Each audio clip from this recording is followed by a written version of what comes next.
I am so proud of each and every one of you.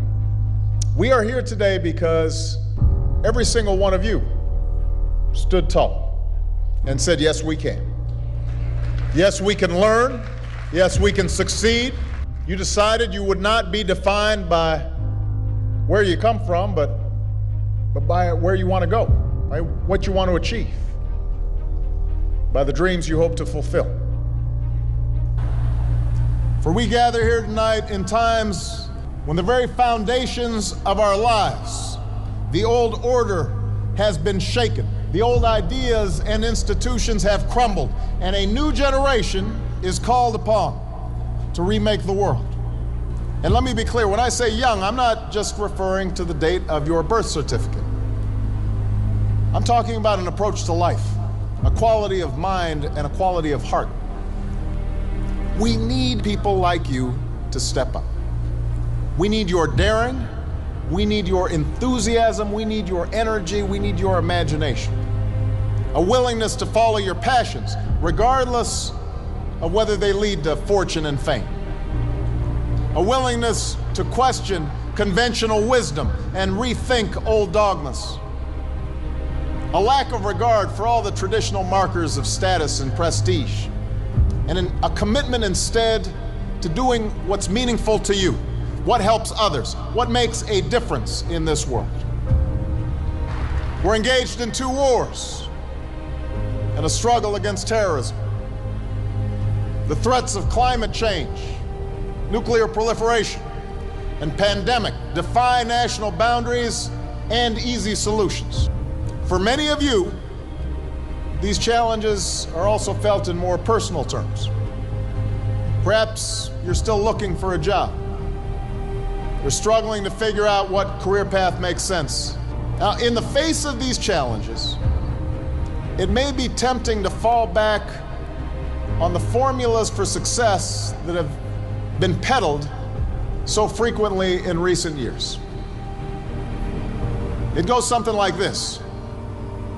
We too often let the external, the material things serve as indicators that we're doing well, even though something inside us tells us that we're not doing our best, that we're avoiding that which is hard but also necessary, that we're shrinking from rather than rising to the challenges of the age.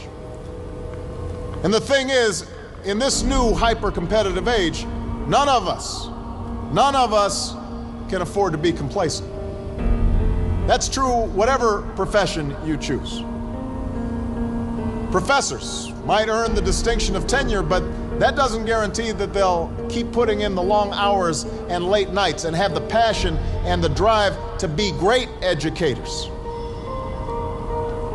The same principle is true in your personal life.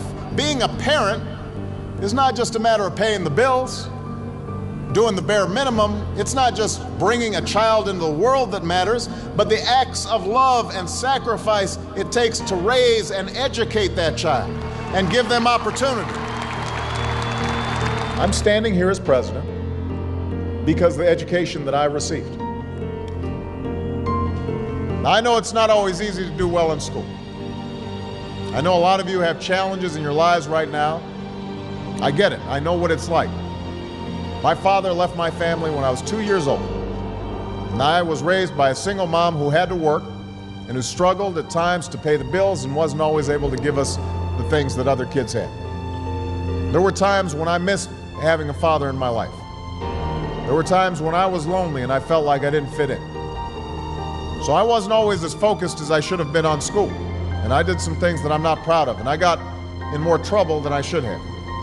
And my life could have easily taken a turn for the worse. But my mother, my grandparents, they pushed me to excel. But I was lucky. I got a lot of second chances, and I had the opportunity to go to college and law school and follow my dreams. You can't let the past get you down. You have to let it motivate you.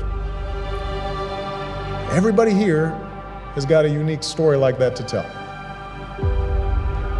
Each of you knows what it took for you to get here. But in reaching this milestone, there's a common lesson shared by every graduate in this hall. It's not where you are or what you are. It's who you are. Because life will throw some things at you. Truth is, not a single one of the graduates here today has had as easy. Not a single one of you had anything handed to you on a silver platter. You had to work for it. You had to earn it. And most of all, you had to believe in yourselves. Yes, you've always been underdogs. Nobody's handed you a thing. But that also means that whatever you accomplish in your life, you will have earned it.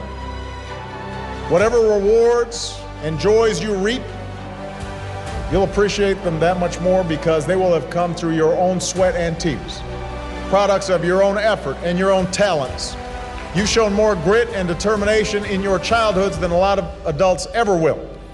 That's who you are. We need everyone to broaden their ideas about what is possible. We need parents, politicians, and the media to see how success is possible, how success is happening every day. So that's why I came here today.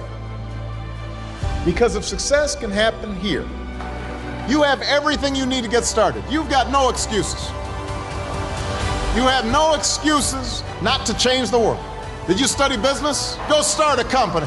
Or why not help a struggling non-for-profit find better, more effective ways to serve folks in need? You study nursing?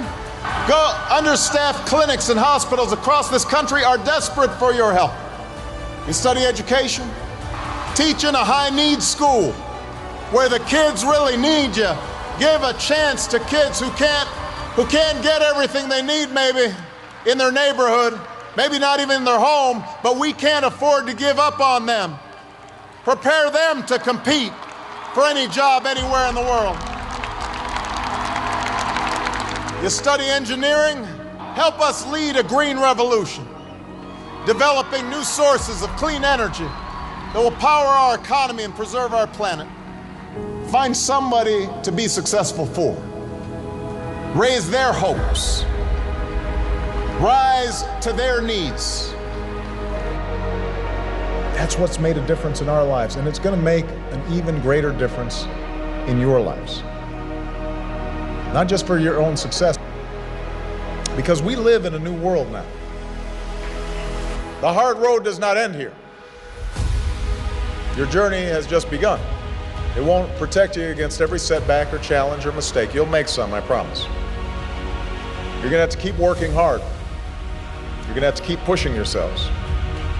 And you'll find yourself sometime in situations where folks have had an easier time. They're a little bit ahead of you, and you're going to have to work harder than they are.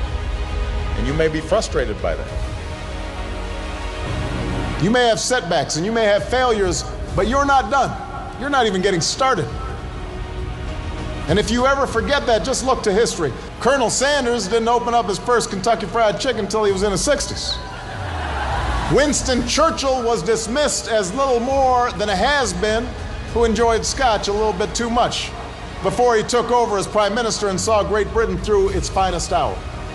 When you read a great story or you learn about an important moment in history, it helps you imagine what it would be like to walk in somebody else's shoes, to know their struggles.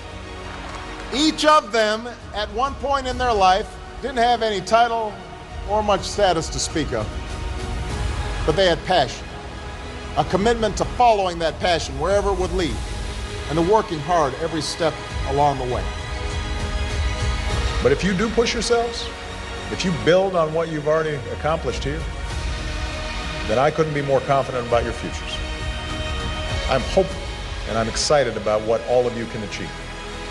And I know that armed with the skills and experience and the love that you've gained, you're ready to make your mark on the world. So thank you. Thanks for inspiring me. I know starting your careers in troubled times is a challenge, but it is also a privilege. Because it's moments like these that force us to try harder and dig deeper and to discover gifts we never knew we had, to find the greatness that lies within each of us. So don't ever shy away from that endeavor. I can promise that you will be the better for that continued effort. Congratulations. God bless you.